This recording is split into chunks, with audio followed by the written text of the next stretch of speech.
Okay, we are recording again. It's please hold time. I'll be hitting the transcription of it this weekend after you post the podcast version, of course. This has got to be Jesse Herndon. Yes. Hi, Dave. I recently began collecting the Spirit archives published by DC at your suggestion of starting Eisner reading with the Spirit. I've gotten a good deal on them, despite being hardcovers at least a decade out of print, and I look forward to reading them when I get enough in to do so. So thanks. Oh, you're quite welcome.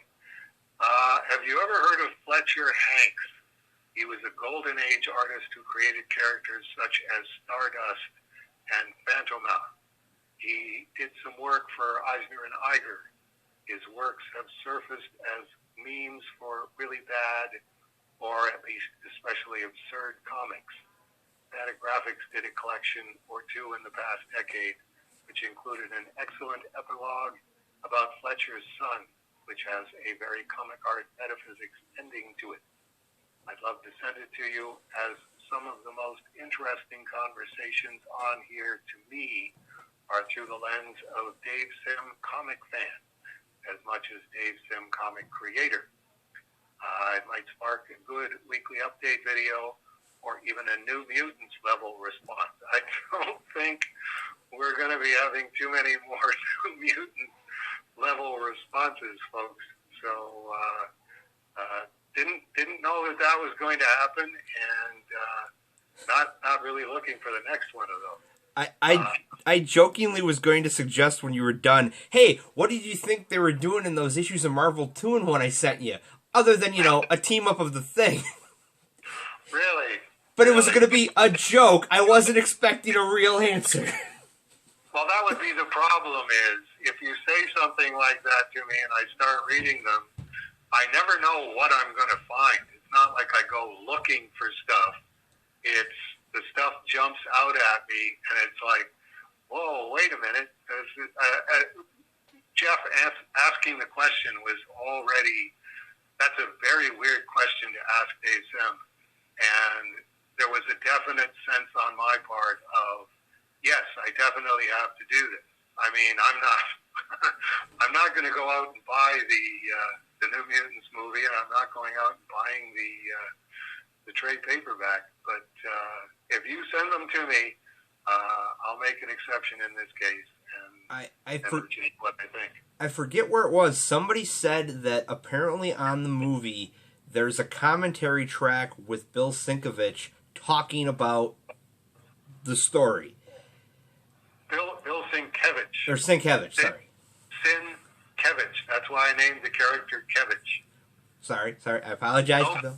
No problem. But yeah, I heard that and I'm going, well, now there's a part of me that wants to look to see if it's real, and if it is, then, well, maybe I would buy a copy of the movie. Definitely the Blu-ray that Jeff sent me theoretically has Bill Sienkiewicz on there talking about the New Mutants with the director. It's the Josh Bloom, or I think that's his name. The director and screenwriter talking to Bill Sienkiewicz about the New Mutants. So I assume that it would be pretty interesting. I mean, that's one of the things that I'm just getting to right now. Is anybody notice that Chris Claremont doesn't do these things? It's like I don't think the separation from Marvel was a happy one for Chris. And I assume that most of that was Jim Shooter related. I don't know if Chris is separated from Marvel. Really? Last I knew, he was still getting a monthly salary from them. Basically, it was the knockoff version of the Stan Lee deal of, you've created so many characters for us, we have to keep you on salary, otherwise you're going to start trying to get the rights back to everything you created. Right. I understand that, but that's a very different thing from actually participating in these kinds of things. Like we're all guessing because these are all secret contracts that all of these guys have. Complete confidentiality, and that's one of the things you're signing is you will not talk about A, B, C, and D, or you're in danger of losing whatever it is. But it does seem odd that Chris Claremont doesn't say anything about the New Mutants in the Demon Bear Saga collection, and isn't interviewed on the Blu-ray. And in both cases, it's what Bill Sienkiewicz has to say. Bill basically says the people that loved what I was doing really loved it. The people who hated what I was doing really, really hated it. And it doesn't seem like there's too much more to add to that. I'm preempting my own writing on that, so I'll leave that alone. I'd be interested in looking at the Fletcher Hanks thing. I wouldn't want to get into the habit of encouraging people to send me stuff to read that I would comment on, because I really do need to save most of my time on that for things that actually make money. Like I'm hoping the Cerebus Teenage Mutant Ninja Turtles #8 remastering will do, by virtue of recreating the cover and doing multiple covers. That's the category that I'm in. I'm not really in the landed gentry sort of, really just sitting around here at the chateau anyway. So if anyone wants to send me a book collection of something, and I'll read it and tell you what I have to say about it. It's like, no, I'm still trying to keep my head above water and pay for groceries and hopefully keep the house from falling to pieces. But had you heard of Fletcher Hanks? Do you know who he's talking about? I haven't heard of Fletcher Hanks as Fletcher Hanks. I have heard of Stardust and Fantomah because they're both in a book I have called The Legion of Obscure Heroes. And it's a collection of really weird, really obscure superheroes from the Golden, Silver, and Modern Age. And it's like Skate Man's in there by Neil Adams. Right. And NFL Super Pro from Marvel. And guys like that. And in the Golden Age stuff, they cover, this is Stardust, this is what his deal is, this is, and it kind of has a lot of tongue-in-cheek to it of, this is why the idea failed miserably. And in Stardust's case, it was that he was just too powerful. Like, at a certain point, he can fly through space unaided, and, Superman 2 type stuff of turn the Earth backwards. Right. And Fantomah was a woman superhero, one of the first female superheroes who, in her super identity, her face would melt off and she was like a green skull. And it was just wow, that's got to be tough to get dates. Well, and it's one of those, they're describing the stories, and they're like, and they're just weird stories. Yeah. Oh, yeah. Once you start digging deep in that end of the comic book field, there's a lot of that. What were these people thinking? What were they even hoping for? Okay, back to Jesse. Speaking of comic fans, I did in fact finish my video reviews of all 300 issues of Cerebus. Sitting ovation for Jesse Lee Herndon, plus all miscellaneous stories and major guest appearances, as I said I would do, because an elephant's faithful 100%. I've asked my viewers for their suggestions on what series to cover next. I've gotten a lot of great ones, such as Gaiman's Sandman, Strangers in Paradise, lots of Alan Moore stuff. But I'd love to know, do you have any suggestions on what I could cover? Any particular characters or creator runs that you think would be worth my time to review? Matt's going to interject.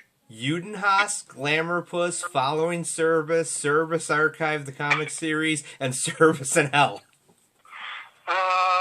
Yeah, that would take him a while to do. That's for sure. Well, he's got to find them first. That's true. That's true. That's one. That's got to be really, really tough on the social justice warriors. That all of my stuff that they could get really, really upset about, you can't really find because. But it was like the one Service versus LGBTQ, etc. Going for like $150 or something. You've got to be a seriously esteemed social justice warrior to be willing to pay that kind of money. But just be patient. You'll be coming up in Swords of Service in Hell, and you can get really irritated about it for only $19.95. Yes. I jotted down just from my personal standpoint. If I had time to sit down and do what Jesse is doing, like just, okay, what do I want to do? What do I want to talk about? I would really like to reread the Dead Man from Strange Adventures that started in 205. Neil Adams started drawing it 206. 205 is drawn by Carmine Infantino. I think Arnold Drake wrote it throughout, although I think Neil had a lot of input on Dead Man. That was 205 to, I think, 216 or 217 was the last issue of the Strange Adventures run. And then Brave and Bold, number 86, Dead Man and Batman team up. Theoretically, was the actual ending on the story. That the 217 wasn't actually the ending on the story. I remember it being really good. I was only 13, 14 years old when it came to an end. But anytime there's a Dead Man page, which there's been a few lately through Heritage Auctions, seeing them in black and white, it's and remembering that part of the story. Okay, let's touch a page from number 209 or whatever it is. I know that part of the story. Is that as good as I remember it? Because I remembered it being really good, and particularly at this end of my life, and having become a monotheist, Dead Man comes back from the dead and is able to take possession of people's bodies, which was always interesting in terms of actual possession, possessing someone else with your spirit is wow.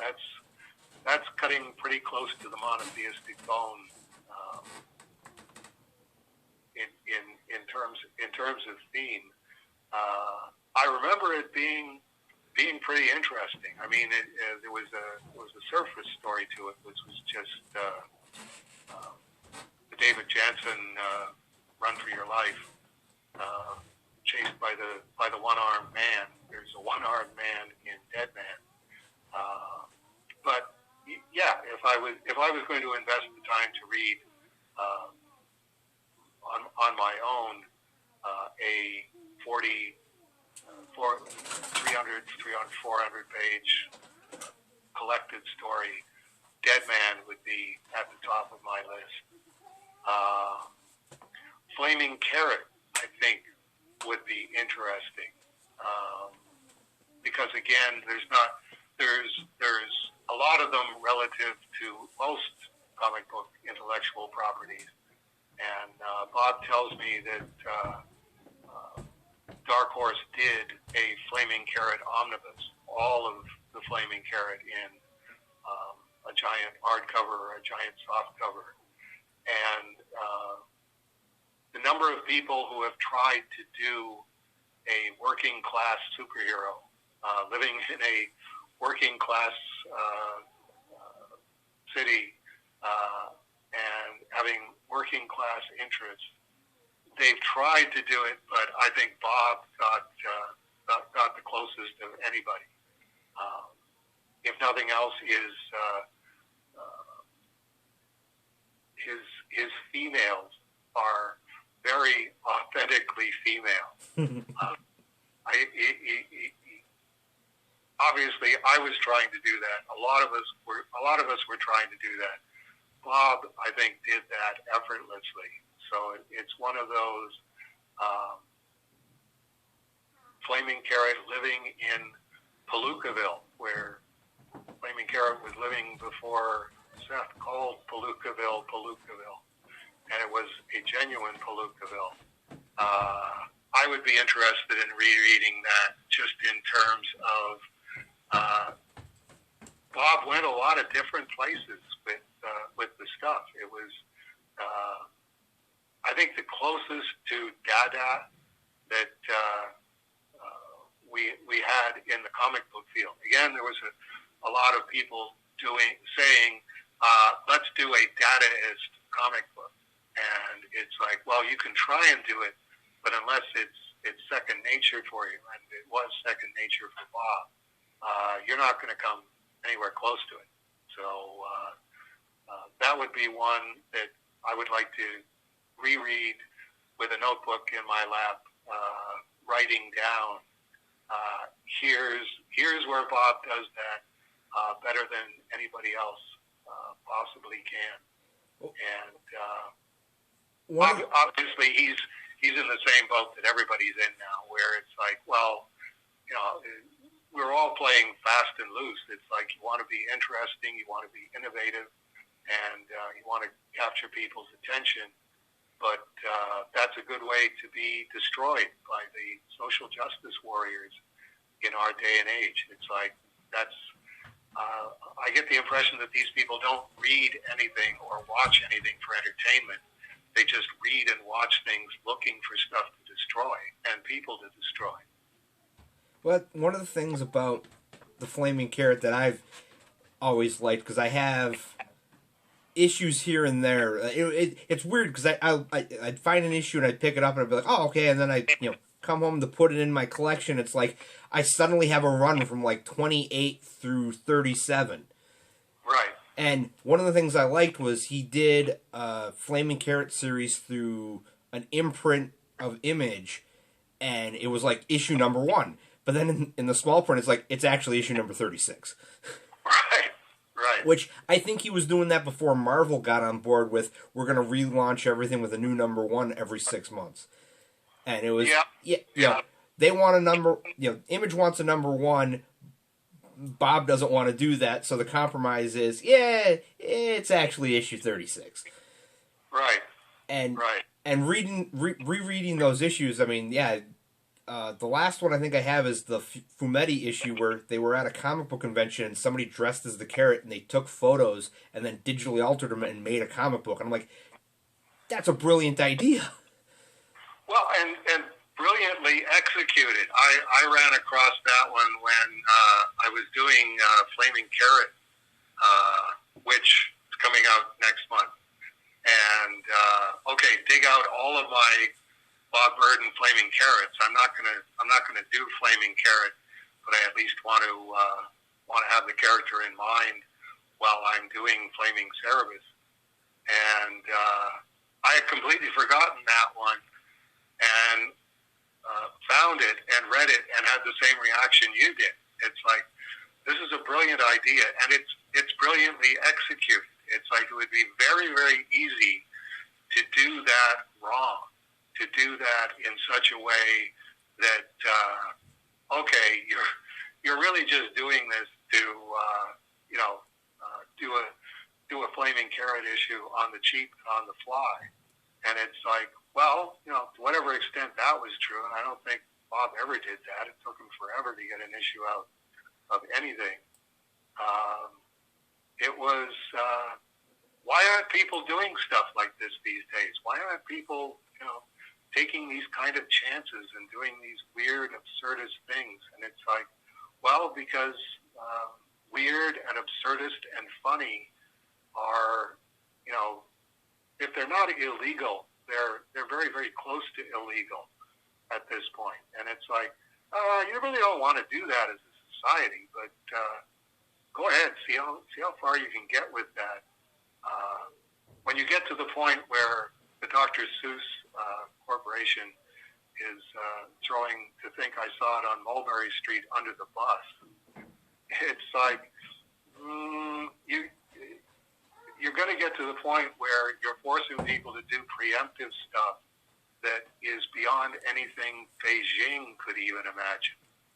Like the Coca-Cola Corporation, with their training of persuading their employees to be less white, and it's like, less white?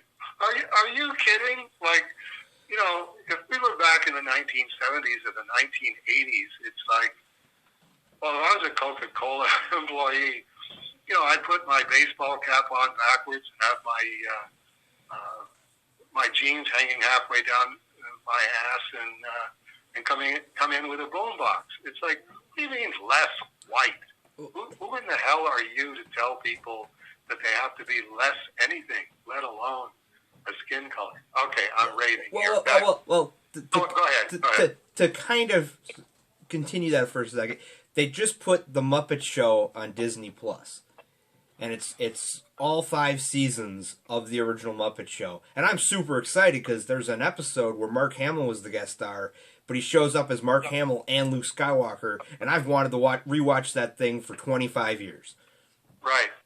So I'm like super excited. So as soon as it showed up on Disney Plus, I'm like, we're watching the Muppet Show, and everybody's going, well, okay, fine. And they're like, why are you going to season 4? I'm like, because that's where Mark Hamill is, and we're watching Mark Hamill first. So we went back to the first season, and there. Wait a minute, I have to interrupt. You knew what season it was? Well, I started scrolling through looking for guest star Mark Hamill.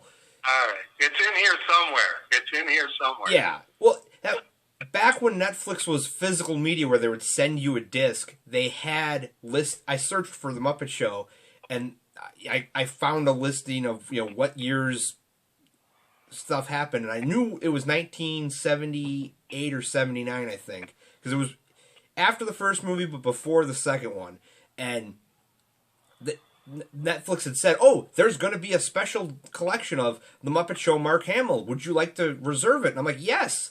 And 4 years later, when they got rid of physical media, I'm like, so what happened to this disc you guys were going to maybe send me? Because they announced it, but it never happened. Right. So we watched that episode, and I'm like, okay, now we'll go back to the beginning and start watching it, and watch the first episode. I forget who the guest star was, but okay, it's the Muppet Show. And the next episode is Peter Sellers is the guest star, and before the show starts, there's a disclaimer from Disney saying that there's views and opinions expressed in this program that I can't remember exact.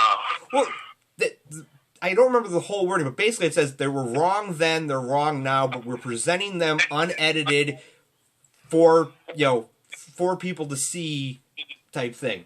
And okay, so I'm watching the Peter Sellers episode, and he shows up at the beginning, and he's Inspector Clouseau, and I'm like, yeah, there was nothing wrong with that. And then they cut to him doing a song and dance, and he's a gypsy violin player, and I'm like, bingo, that's what they're flagging. Yeah. And the next episode is Jim Nabors, and it's got the disclaimer. I'm like, Jim Nabors, he was Gomer Pyle. What could possibly be offensive about Gomer Pyle? And one of the parts of the episode, there's a Muppet couple, and she's doing the call of the Indian something, and a Muppet Indian shows up. I'm like, found it. So now it's this new game of what cringeworthy, horrible late 1970s joke does the Walt Disney Corporation think that we don't need to see anymore? And the worst part of it is, I'm going, you're Disney. You own Song of the South, which everyone agrees is the worst, most racist thing in the universe, and yet you're complaining about an Indian Muppet. Right. And it's the Nabors episode, it's like, doesn't Jim Nabors get brownie points for being gay?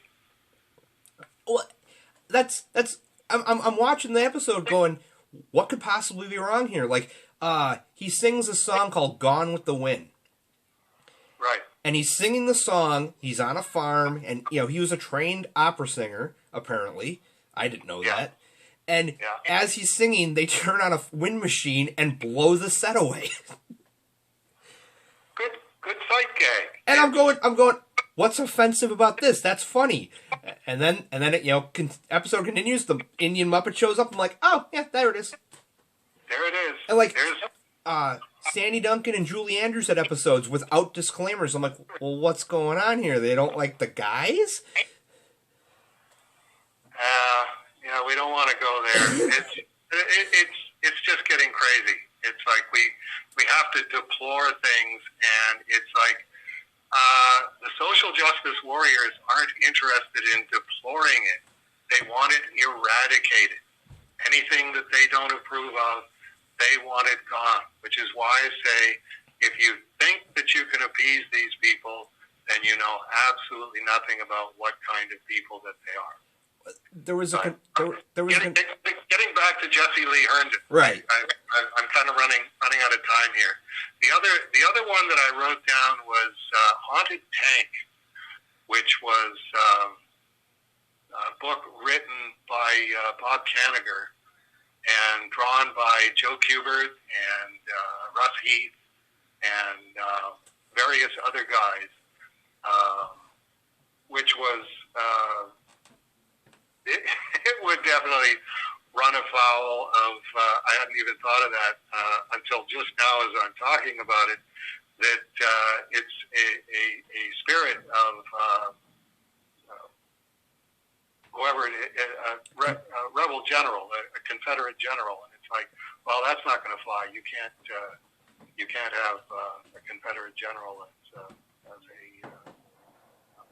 a hero in a comic book.